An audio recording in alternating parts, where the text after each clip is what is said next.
All right, all right. What's happening, everybody, man? Thank you for jumping into another episode of Expert Mentors Live.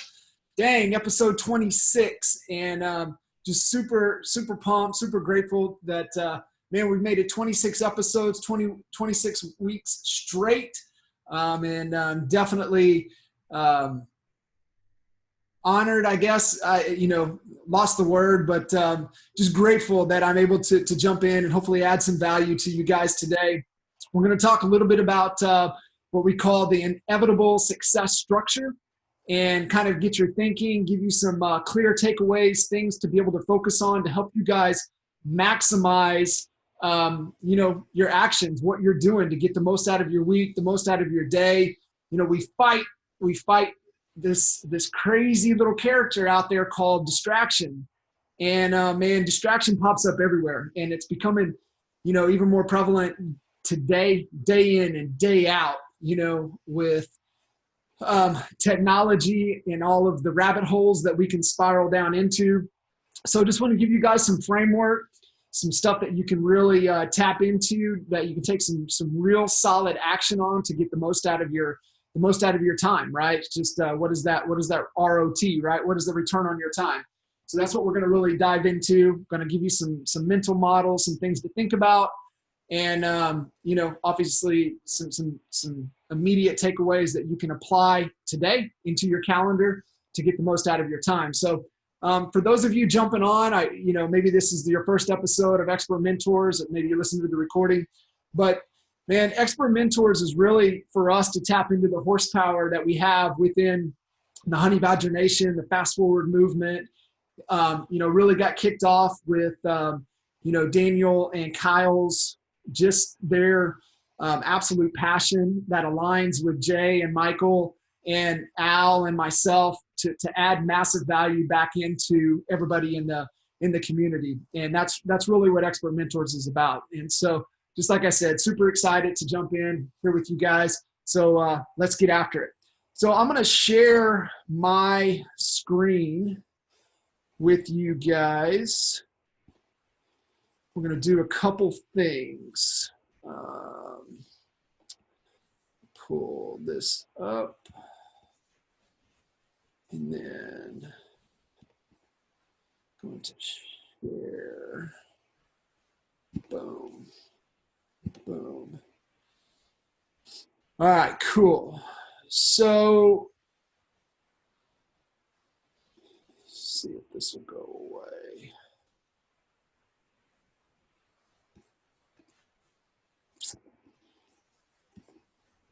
This figured out.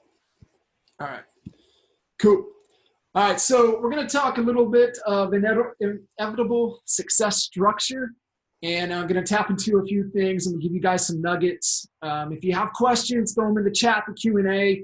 The way I have the screen kind of going right now, I cannot see it, but we'll definitely come back in. I'll answer all your questions, give you guys any absolute clarity that you absolutely need. Because like my goal for you guys today is to be able to take some actionable items and apply it to your day-to-day, to your calendar, to allow you to be the most productive that you can be. So inevitable success structure. So inevitability thinking is about creating the conditions so that success becomes inevitable. And a great way to think about this is, if you know you need to incorporate working out into your day-to-day routine, right? We all know the physical drives productivity. And, when you look at a great book from Tony Schwartz is The Power of Full Engagement.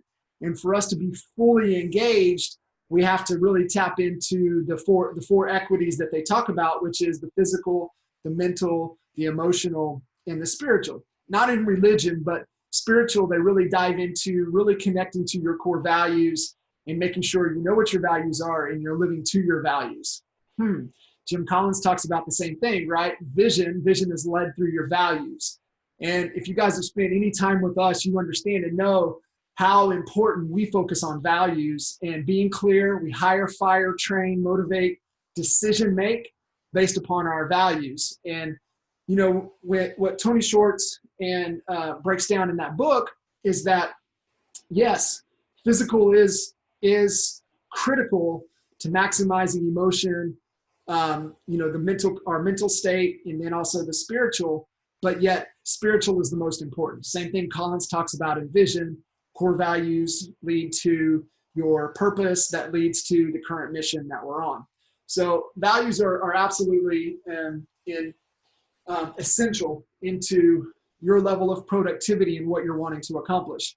So where inevitability thinking comes in is about creating the conditions. So if you know you've got to incorporate a workout routine into your day-to-day regimen, your week, to maximize your productivity, but you struggle, right? You struggle to get out of bed. You struggle to get to the gym. You struggle with those things. Then have somebody meet you at the gym that you're accountable to, right? And it, you know, that helps create the conditions so that you're there because you're accountable to another person. And then even a step further, if you're still struggling, have that person come pick you up, right? If you have a struggle to get out of bed at 5:30 in the morning because that's the best time that you can get that workout in, if somebody's knocking on your door at that time, right, you're going to get up. You're creating the conditions so that you're going to get your butt to the gym. So that's the line of thinking that I want you guys to look at as we go through this process that we're talking about, and creating the conditions so that success becomes inevitable. And there's got some notes that I'm going to be pulling and sharing with you guys. I'm going to throw some stuff up on the board. So hopefully you have your notepad, pen, and let's just make sure you're hanging on, because we're going to run through quite a bit of stuff. One thing that I wanted to share with you guys is that vision without action is a dream, okay? But action without a vision is a nightmare. So we might be taking massive action each and every day, but if we're not clear on what we're trying to accomplish, it's going to be nightmare, right? And it's just a Japanese proverb, which is absolutely powerful when you really look at it, okay? So it really is, we have to take action, but we also have to make sure we're taking action on items that are helping us move closer to where we want to be. So 168 hours. All right. So you may have heard us talk about this. We share it. We talk about it quite a bit. We all have 168 hours in the week. Everybody. The top producers on the planet, the richest men and women on the planet, you know, Bill Gates, you know, any of, you know, Warren Buffett, anybody and everybody, right? We all have 168 hours in the week. How are we getting the most out of those hours, right? So there's a couple things when you look at it from a math perspective. When you back out sleep and maintenance, showers, taking care of ourselves, that roughly is going to leave anywhere from 100 to 107 hours, right, left over, roughly. And, you know, you could even say, hey, we need more sleep. So let's just say we've got 100 hours, right? So let's look at this. So we've got 100 hours. Now, out of those 100 hours, we have to determine how much are we going to work. And we also have to determine how much are we going to allocate to the other equities of our life, right? And it doesn't matter what buckets you look at. It can be, you can look at it from health, wealth, and relationships. You can break it down into faith, family, you know, fitness, and financial. Or you can, you know, I like Garrett's at Warrior for body, being, balance, and business. Whatever you want to break it down into, you have your equities that you have to focus on. I know Darren Hardy takes you through a process with the wheel, right? And where do you have a flat wheel? There's all kinds of awareness and exercise that you can go through. But once you have that, right, and you understand, how are you going to allocate and devote your hours? And so even if out of our 100 hours that we have left after sleep and maintenance, and like I said, some of you is going to be a little bit more, and some of you, it may be a little bit less. Let's see, can I pull this? Tucker, can you guys still hear me? Chris is on, says he can't hear me. It might be on your end. Tucker gave me a thumbs up a minute ago, said he was good to go on that. So let me see here. I can hear. Gordon can hear. Tucker can hear. So Chris, sorry, might just be on your end. Maybe jump out and jump back in. See if that works for you. All right.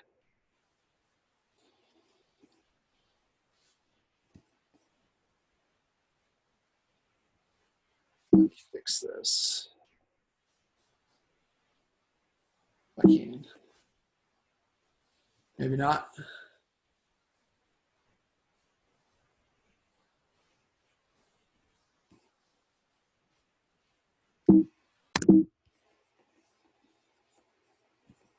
Technical difficulties here.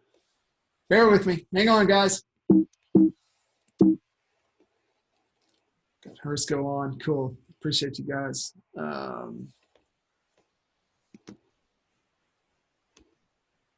There we go. All right. All right, so back to 168 hours. All right, so let's say we're on a 50-50, right? Let's just use this for simplicity's sakes. You're going to have to determine, is it 55, is it 60, some weeks is it 70, whatever the case, right? Depending upon the season of where the business is at. But let's just say it's 50 for business and then 50 for personal, right? And those other equity buckets can fall in there, okay? Well, out of that 50, what we're looking for is what is the highest and best use of your time right now. I've got this on my board. Is that question that I look at every day over here on the board is, what's the best use of my time right now, right? So what's the best use of my time right now? What am I trying to accomplish? Okay. What are my highest leveraged activities that are helping me to accomplish what I need to accomplish that's in pursuit of the vision? Okay. That's what we start to learn to look for in whatever we're trying to do. And this is also important, guys, on the personal side, right? And you look at the value of your time and what your time is worth. And, it's the thing that you have to think about is, can you mow your yard? Sure. Should you mow your yard? No. It is not the best use of your time, right? Get the high school kid, pay him $20, $25, let him mow your damn yard, right? Your time is worth more than that. And the thing is not until you value your time will anybody else value it, okay? It's up to you. So what we're looking for, and we're going to get into high leveraged activities in just a second, but what we have to think about on this is, how can we spend 70% of our time on the highest leveraged activities, right? If you've gone through any of Darren's stuff, it's your vital priorities. And we're going to get into what the highest leveraged activities are in just a second. 70% of that time, right? So what is that? What is that? 35 hours? Is that what that equates out to be? So that's what we're looking for when we're talking about high leveraged activities, right? So we are talking about 35 hours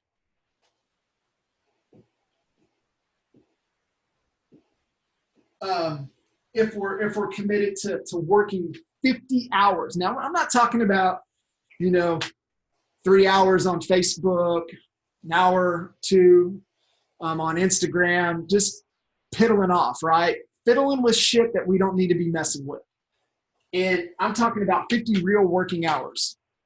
And so what we're looking for is a minimum of 70% of our time, which would be 35 hours, on our highest leveraged activities. Okay, so we're going to talk about that, what high leveraged activities are in just a second.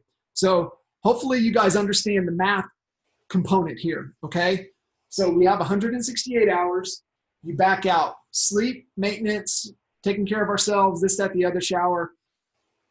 It's going to leave you anywhere from 100 to 110, right? Some of you, will sleep. I would recommend sleeping a little bit more. Recovery is an absolute critical component to our overall performance. And you're looking for something that's sustainable, right?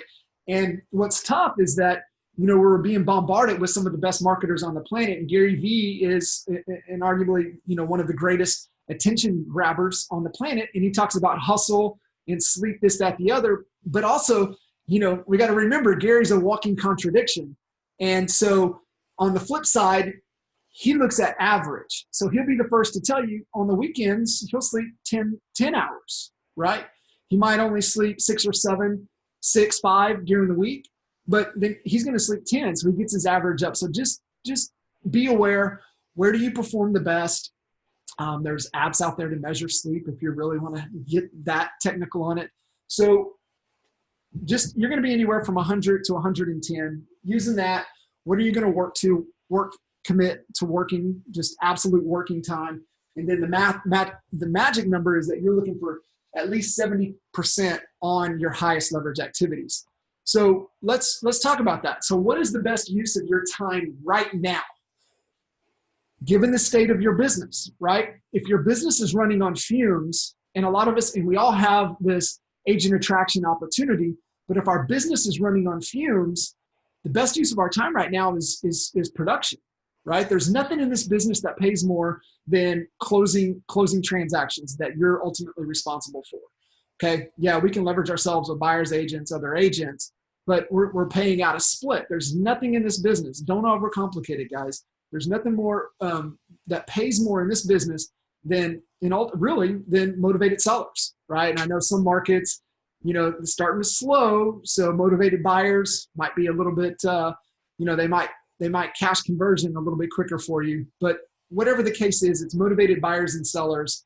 And then we just have to understand, and that's the constant question. It's just what I just shared was on the board is, what is the best use of my time right now? Right now is the best. And so what we're looking for are high leveraged activities. Okay. And let's talk a little bit about what those are. So here's a cool little exercise. If you guys on your notepad want to draw this little diagram, draw the 3 lines, create your 4 boxes. And let's talk about the productivity pyramid. Okay. Productivity pyramid. So on the productivity pyramid, we have the top box is going to be our high lifetime value activities. Okay. High lifetime value activities. And our high lifetime value activities are anything that really falls into what Hal Elrod in the Miracle Morning would put into his savers, right? If you guys are not familiar with the Miracle Morning, grab it. It's on Audible. Jay and Michael Mayer had the opportunity to co-author a book with Hal on the Miracle Morning for real estate agents. It's fantastic. You guys should all have a copy of it. It needs to be one of your required readings in your library that you provide to your team members. It's a great book to gift. So if you want to have extra copies of it, you can pass it out. But savers would fall into high lifetime value activities. And his savers are, scribing, okay, affirmations, visualization, exercise, reading, and scribing. What was the first one? Silence. Sorry, silence. So silence, meditation, prayer, affirmations, visualization, exercise, reading, and then scribing, journaling, getting everything out of your head, taking those time. So high lifetime value, that savers encompasses it, as well as relationships, spending time with family, loved ones, those that you care about, right? Leadership. Those are all high lifetime value activities. Our next bucket is high dollar value activities. So what is high dollar value activity in this business, right? face-to-face with motivated buyers, sellers, anybody looking to buy, sell, and invest in real estate that's motivated, that's willing and able, that would fall in that bucket, okay? Prospecting, marketing, lead generation, those are all high dollar value activities. Leadership with your team, developing the leaders within your organization, those are all high dollar value activities. That falls in that bucket. Your third bucket is your low dollar value activities. And really, that is anything that is under your current dollar per hour average based upon your income targets that you're looking to make. And so, you know, it could be a $50 activity, but it's not a high dollar value activity, right? You have to understand, if you guys want to make $1 million or whatever you want to make, it's mathematically impossible for you to accomplish that by doing low dollar value activities, period. Okay? So you really have to be aware of that. And that's why I made the comment about, you know, mowing your yard. It's not a high dollar value activity within this business, right? And also because what happens is that it takes time away from high lifetime value or high dollar value activities. Hopefully you guys are starting to see the connection here. And then the fourth box is low lifetime value activities. And that's the exact opposite of high lifetime. Not doing any of the savers, not some type of silence, prayer, meditation practice, you know, not having affirmations to keep your mind sharp and clear on what you're wanting to accomplish, not having the visualization, seeing, right, what it is that you're wanting to become and accomplish. Exercise, right? The thing, guys, is on the physical side and you want to maximize your productivity, there's, you know, you got to lift heavy shit. You have to. You absolutely have to. You have to build the physical side. Just going for a run, riding the bike, swimming every day is not going to get you strong, right? It'll help renew on the emotional side of things, keep the emotions in check, but it's not going to help. You've got to get strong. So that's where the exercise, it's the balance. It's lifting heavy stuff and then also building up that cardio. Reading, right? Reading, and then journaling, scribing, getting things out of your head, documenting, you know, activities. I'm going to give you guys a little nugget here. So hopefully you guys are all taking notes. Pick this up from a good buddy of ours. You guys probably know who he is, Ryan Stewman. And he shared with us in Mastermind last year that he started documenting his wins at the end of every day. And the reason is that sometimes, you know, and especially in this business, when we have to deal with high emotional clients who are, you know, trying to accomplish something that they're not used to doing, and it's really stressful on them, right? They're trying to accomplish something. There's all this stuff going on. They maybe have bought or sold one or two times, and you know it's a high emotional experience for them, and a lot of folks don't know how to deal with it. And so sometimes we get beat up, right? We get beat up. We don't feel our self-worth. Life comes at us. And so the little nugget that Ryan shared with us is that we all win every day. In something that we do, we win every day. And so what he shared with us is that at the end of every day, and for me, I just have an alarm set on my phone. I'm going to show you guys.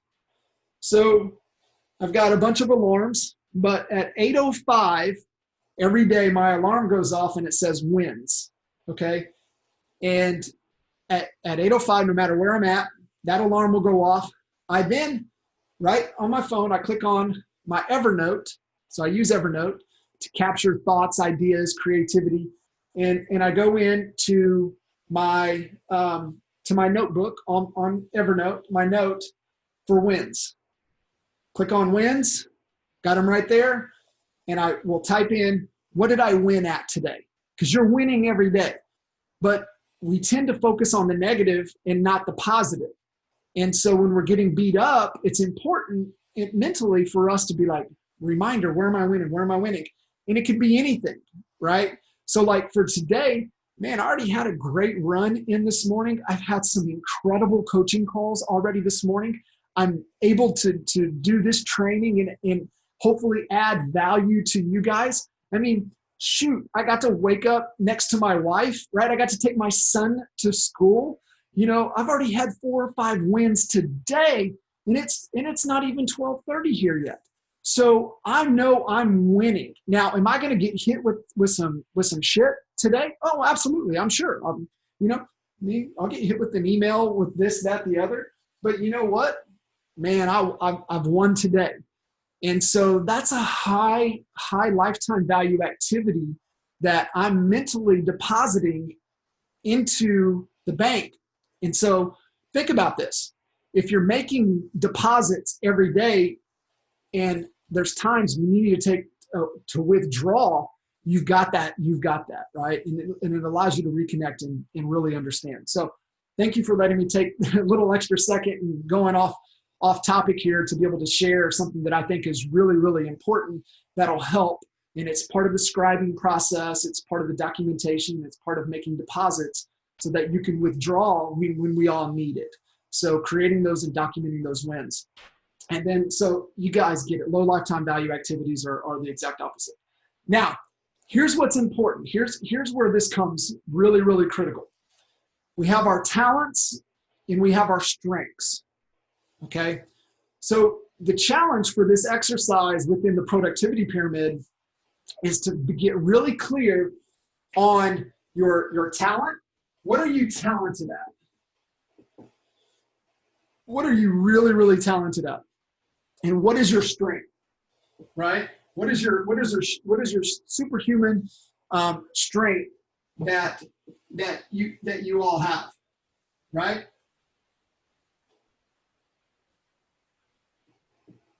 Spell it correctly here in a second. It's not a strength. So getting really clear on what it is that you're the absolute best at, right? And so when we look at where our talents and our strengths come together, okay, is this little spot right here. And that's magic. That's magic. And it's only going to be 1 or 2 things, okay? It's only going to be 1 or 2 things. 1, maybe 2 things that fall in this magic spot, this magic zone of our talents and strengths. And let's just say, you know, you've invested a ton of time into marketing. So, I mean, I'll give you an example for mine. So for me, you know, my talent and strength really overlies with my ability to listen and to connect with people and, you know, help them uncover their greatest potential and help them reveal and see their blind spots, coaching. And so how does my talent and strength, how do I get to overlay that on my high lifetime value and my high dollar value activities? Okay, so I have my top 2 rungs, which is high lifetime and high dollar activities. And how do I get this to overlay? How do I get my talent and my strengths to overlay? And I want to be in constant pursuit of maximizing and spending as much time in that zone that I can. Okay? And so think about if you understood that maybe you're the best in the world, you're talented and your strength is marketing. How could you impact your life, high lifetime value activities and high dollar value activities if you were able to spend 70, 80% of your time just on that, right? So that gives you some clarity in what we're moving towards, right? We've got to be moving towards something at all times, moving in that known direction. We're taking action today, moving in the direction that we want to go. So that's the productivity pyramid. And if you're not accomplishing what you're wanting to accomplish, it's really likely that you're not living your day-to-day in your talents and strengths, and you're focused and you're living in really that low dollar, and mentally we might be living in that low lifetime value activities. Okay, so really be clear on what those things are and where you need to be spending your time. So planning for success. So this is the real estate roller coaster that we've all been accustomed to, right? We have a great month, we put a bunch of deals under contract, and then we do everything we can and we got to get them closed. And then all of a sudden we look up and there's nothing set to close. Then we got to pedal real fast. We got to do those activities that get sales on the board. And it's that vicious roller coaster, right? We get on the real estate roller coaster. And it's because that we do the activities to provide the results. And then we try to do stuff to close them so we can cash checks. But yet that's not the activities that got the checks to cash in the first place. So it's a disconnect in the two. And so what we have to be able to try and really make sure we're focusing on, and I'm just going to read some of my notes here, is that we have to focus on things within our control. Okay? Yeah, you can get the paperwork, you can help get it to the closing table, you can coordinate this, that, the other, but that's a low dollar value activity, guys. It can be outsourced for $250, $300 per month to a good contract to close person that can help navigate that process so you can stay focused on things within your control. The thing, it really is understanding where you really make a difference. Okay, it's focused on those key activities in accomplishing what we're wanting to accomplish. What are the leading indicators that provide the results? Okay, that's where we have to focus our time. And in this business, let's talk about what is important in this business. So in this business, there's only a handful of things. Okay, it's lead gen, prospecting,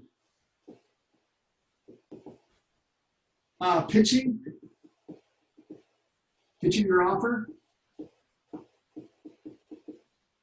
and maybe some negotiation. Okay, lead gen, prospecting, pitching your offer, negotiating contracts. And at a certain point, you can even say, hey, negotiating contracts is not even the highest leverage activity that you have. We've proven that. You can delegate that as well. So pitching the offer is really just your presentation face-to-face, right? Delivering your value proposition. That's it. And then the activities, marketing, lead gen, prospecting to get face-to-face. That's it, guys. Don't overcomplicate it. That's where you move the needle. That's where you have the greatest success. Okay. Now, if you've got a team, an organization, people, 5, 6, 7, 8, 9, 10 people that are under your guidance, then leadership is definitely one of your high leverage activities that you have to accommodate for. So if you're not spending 70% of your time on these activities, then you're not spending enough time on the things that matter right now in your business. Okay, that's it. Don't overcomplicate it. Buyer agents, right? It's the same thing. The only thing that you would incorporate in with the buyer agent is showing properties. Okay, so they're prospecting, lead gen, they are pitching the offer face-to-face with clients, they are showing properties, and they're negotiating contracts. If they're not getting the results, it's because they're not doing enough of those activities. And so don't overcomplicate it. Simple, not easy, but just be really clear on what really matters in this business. And so those are the most important factors in the business success. And your allotment of time must reflect that if you're serious and you're committed to accomplishing what you say you want to accomplish. All right. And, you know, Jim Rohn nails it, right? Either you run the day or the day runs you. Once you are clear on the activities that you need to be allocating your time to, then it's allocating it to the calendar, and then it's executing on those items. So let's talk a little bit about really structuring the week and the day and the calendar to make sure that you're set up for success. So hold on just a second. So let me jump in. I know we've had a few comments. I want to make sure as we move on here that we nail this the right way. So watching on mobile, can you make the slides available for download after? Yes, John, we'll definitely get those out. And so Gordon, great question. So how do you track your 70% of time? It's simple. It's when you lay out your calendar. And so Gordon, track with me here. I think what we're about to go through will answer this for you, okay? And then I'll just make sure you're crystal clear after we get that, okay? So, okay, sweet. So see if this helps and see if this answers that question. So Sunday planning. So Sunday planning has been a game changer. It was something that I committed to on a week over week basis this year. I've done it half whatever. I didn't do it. I didn't stay committed to it. I half-assed it. There you go. Previously leading up to this year. And so one of my things is that I really committed to the Sunday planning and spending time every Sunday. And so for me, let me grab my Sunday planning document.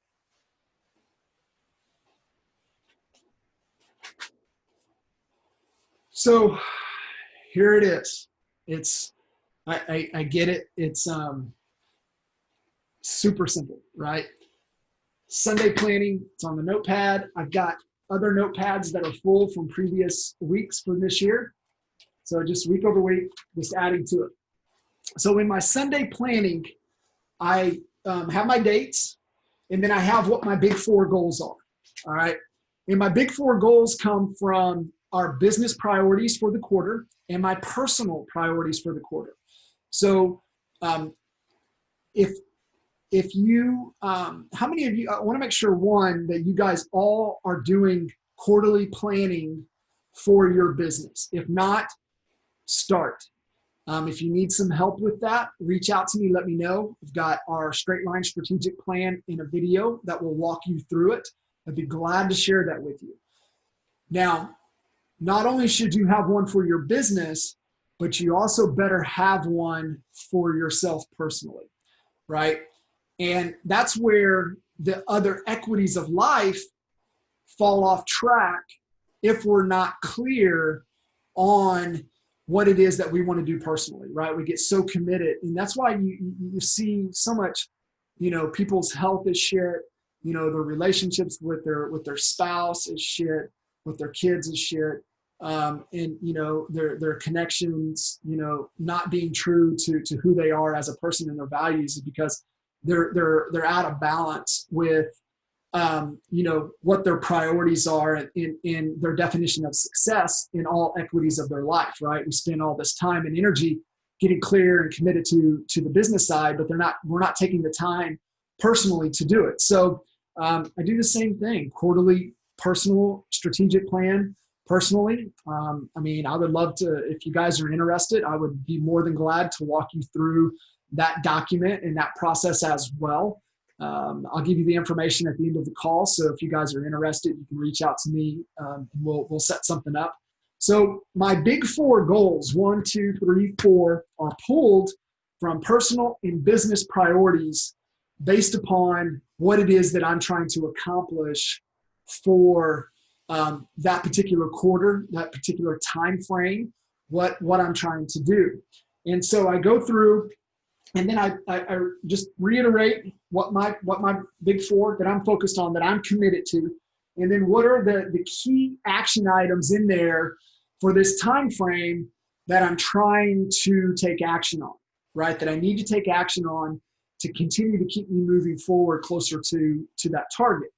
And then right here, I've got what are my most valuable priorities, my MVPs for the week, okay? 1, 2, 3, only 3. And so my MVPs are my most valuable priorities. And so I pull those 3 from my big 4 goals, okay? And I get really clear on, man, I have to take action in a jam session. And a jam session can be 60, 90 minutes, 120 minutes. And I know if I had, a good, 3 uninterrupted hours focused on each of these 3 priorities, if not more time, then I'm going to be able to accomplish them or move them closer to the finish line. And so, a big rock for us right now is our mastermind event in Key West coming up in the middle of November.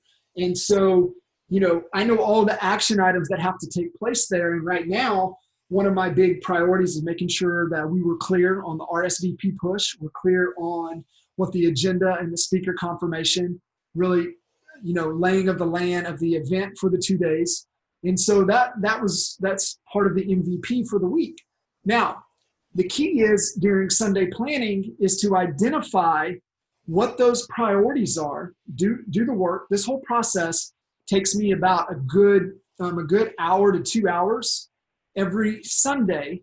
And I do it kind of middle of the day. I'll do it right now when football's on, set up here in the office and turn the football game on and just kind of going through and planning it.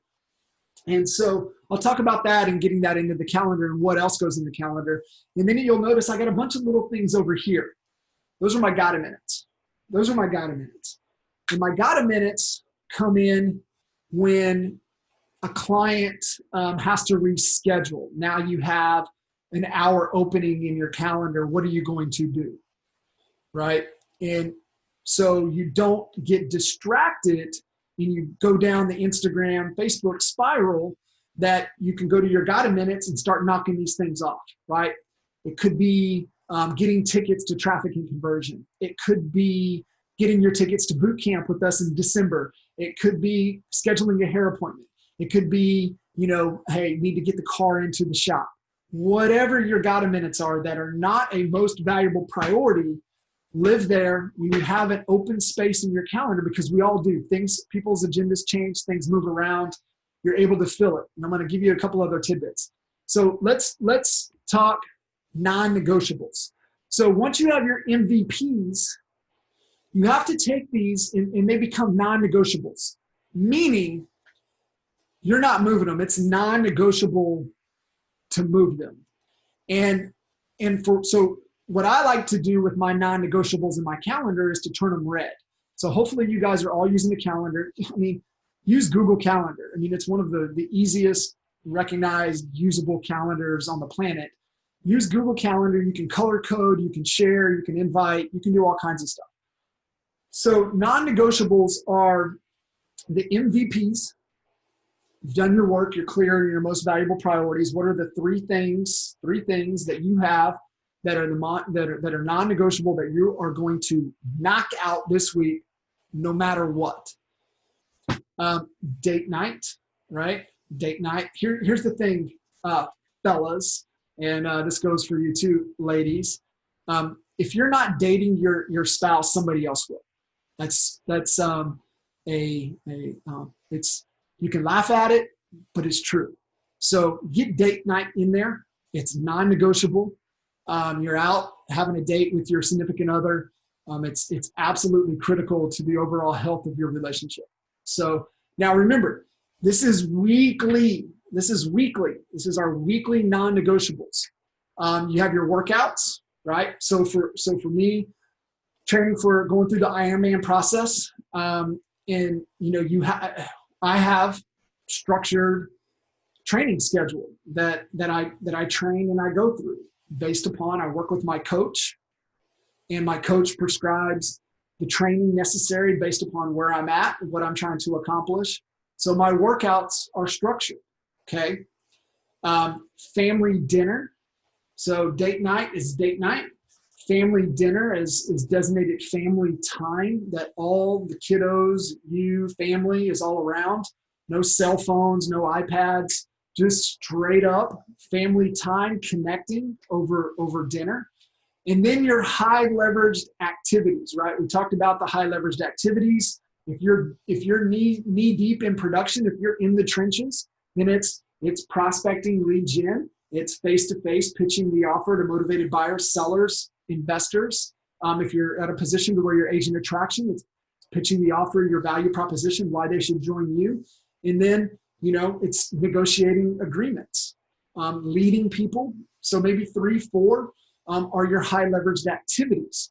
Once we have all of these, and I'll give you another little tidbit too, guys. So Holly and I do this part of Sunday planning, is that we get clear on what the meal plan is for the week, right?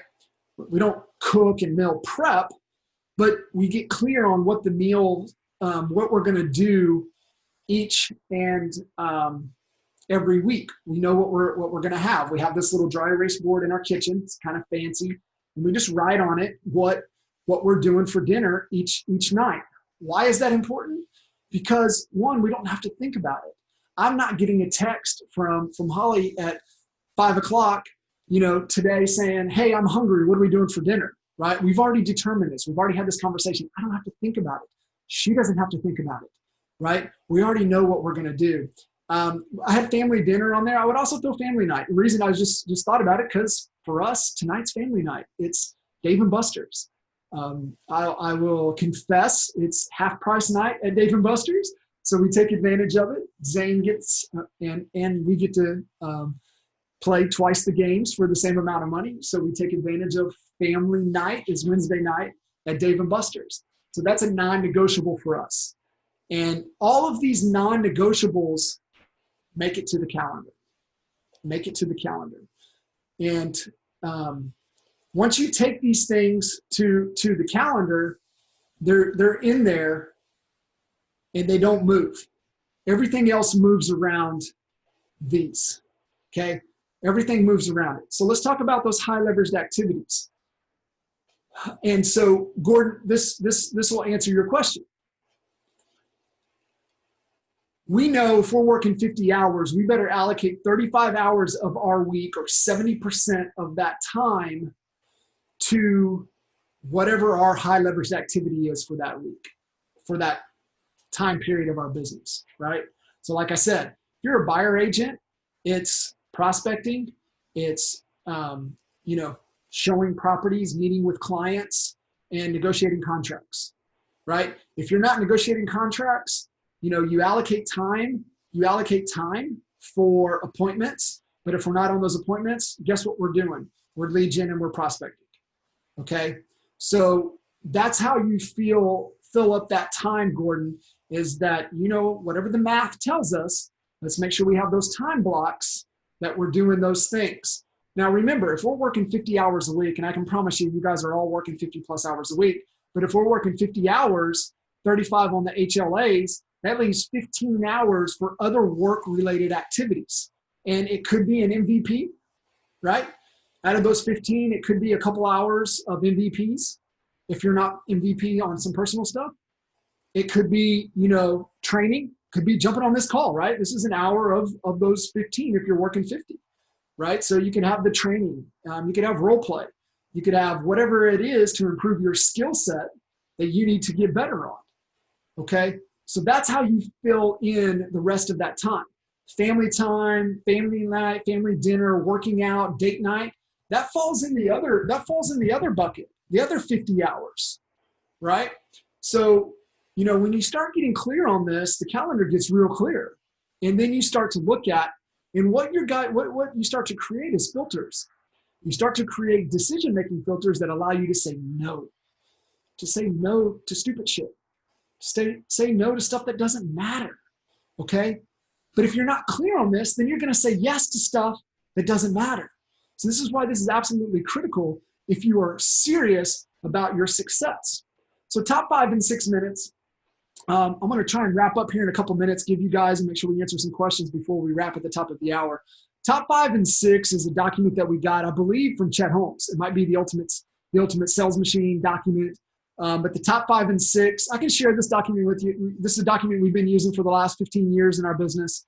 And, what it has is make your 6 minutes to successful day is that make your you have your top 5 and 6, you got a minute. So do this list, plan how long each activity is going to take, assign the time slots into the calendar, focus on difficult projects first, touch it once, and ask, will it hurt if I throw it away?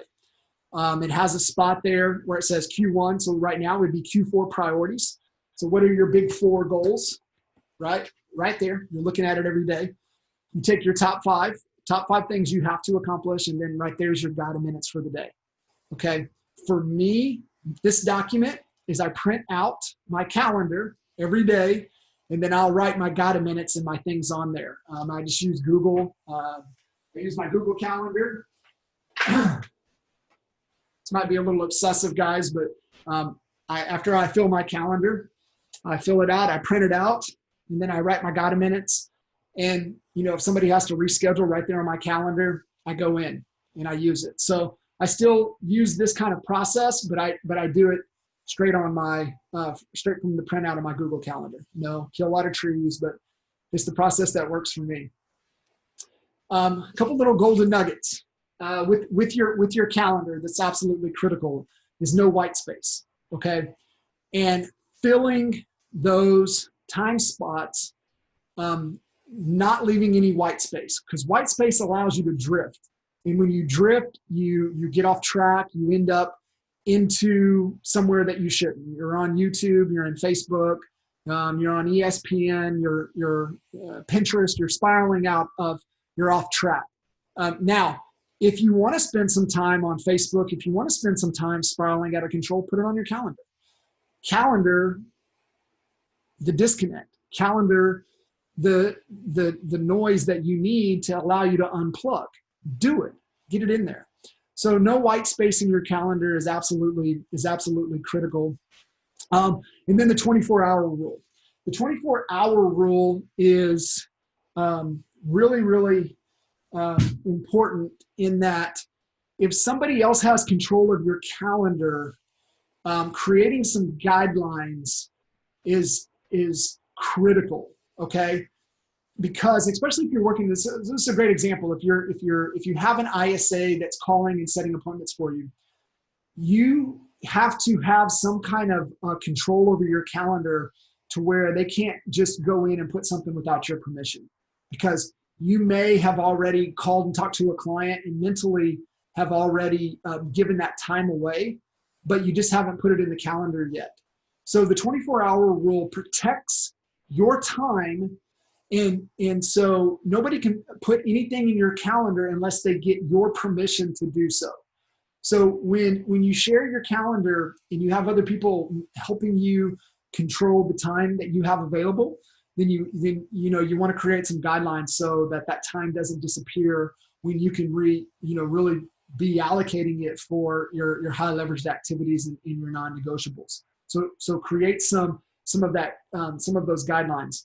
And then here's another critical thing too that will help with your no white space in your calendar is create flex space. And so that doesn't mean go flex in the calendar. Flex space is giving you buffer time, because one of the biggest things that throws us off from our calendar is that we'll have an appointment that runs late, or somebody pop in a fire that no matter what we do, we have to put out. But if we don't have buffer time built in, we'll get completely off of our calendar and then we give up. We're like, it doesn't work. The calendar doesn't work. I'm never on time. I'm always over. So a couple things to think about is one, how can you do a better job at being disciplined to your calendar? So it falls on you. It starts on you. And then also giving yourself some buffer time that when you do get thrown off, that you can get right back on. When I started out with this flex space is that I started out with 30 minutes in the morning and 30 minutes in the afternoon. And I did this for a couple of years. And then I was able to whittle it down to 15 minutes and 15 minutes. And then today, I don't have any flex space. It's just because over the last 10 years of using this process, I've gotten really, really efficient at my time. And, very seldom will I may be running 2, 3, 4, 5 minutes behind, but I'm never completely off the rails. Okay. So don't try to go no flex space until you've had years to really take advantage of this. Throw 30 minutes in there in the morning, 30 minutes in the afternoon, and that'll give you the buffer time that you need. And guess what? If you're on time and you run into flex space, then jump into your gotta minutes. Okay, jump into your gotta minutes. So that time is really there for you. So I know I jammed through that pretty quick at the end, but I want to make sure that answer any questions that you guys may have. We have a couple minutes here, so Tucker, throw in, man, shoot me a message on Facebook if you guys would, so I know who to specifically follow up with. Just hit me on Facebook. Tell me, what you would love to connect on, either the business strategic plan, the personal strategic plan, or both. And we'll set up a time. I'll walk you guys through it, give you access to whatever you need access to make sure that you're really setting yourself up for success and taking advantage of those documents. So any other questions, anything else that you guys have? Just want to make sure that we got clear. I came at you with the fire hose today, but this is something that we know is absolutely critical. Kinder and I are beyond passionate about this, about maximizing productivity, leveraging the calendar. It's the best tool that you have. If you want more time, use the calendar. It will absolutely help you guys tremendously in everything that you're looking to do and wanting to accomplish. All right, cool. So Tucker, appreciate that. Gordon, cool. Answered all the questions that you guys had. JP, what's up, brother? I'm glad you jumped on. Zach, Adam, Alan, John, Kelly. Sweet. So appreciate you guys jumping in. Hopefully that was absolute value. And definitely, if you have any questions, please feel free to reach out. We'll get this reposted. We'll share the slides. I'll get that top 5 and 6 document out as well. And man, if you want to dive a little bit deeper with this, like I said, reach out. This is also something that we dive into at boot camp coming up in December 3rd, 4th, and 5th. If you want some more information on the events that we have coming up, we've got some amazing events on the schedule for the rest of this year, and then all of 2019 events are done, scheduled. So our first boot camp at the end of this year, the last one for this year, is December 3rd, 4th, and 5th. But if you go to